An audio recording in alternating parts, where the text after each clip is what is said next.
The Haunting of Greenfield Convenience Store. In the quiet town of Greenfield, nestled deep in the heart of rural America, there stood a convenience store that was the stuff of nightmares.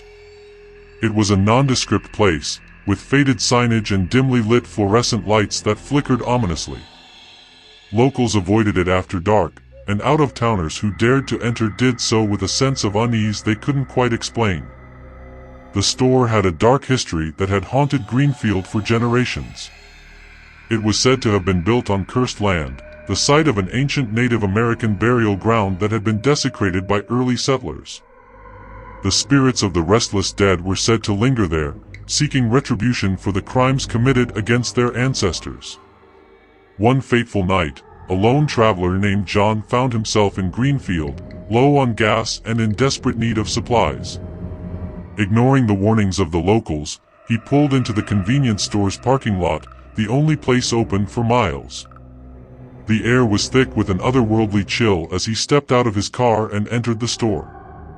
Inside, the shelves were lined with dusty, outdated products, and the flickering lights overhead cast eerie, elongated shadows that seemed to dance on their own. John couldn't shake the feeling that he was being watched, and the sensation of being surrounded by unseen eyes sent shivers down his spine. As he made his way through the dimly lit aisles, strange sounds echoed through the store, whispers that seemed to come from all directions, and ghostly footsteps that followed him no matter where he turned. He tried to shake off the fear creeping into his heart, attributing the eerie happenings to an overactive imagination. John reached the checkout counter, and that's when he saw her, a spectral figure, dressed in tattered clothing, her eyes hollow and filled with sorrow. She reached out toward him, her hand trembling, and John could see the pain etched into her translucent face. Before he could react, other ghostly figures began to materialize around him, their mournful wails filling the air.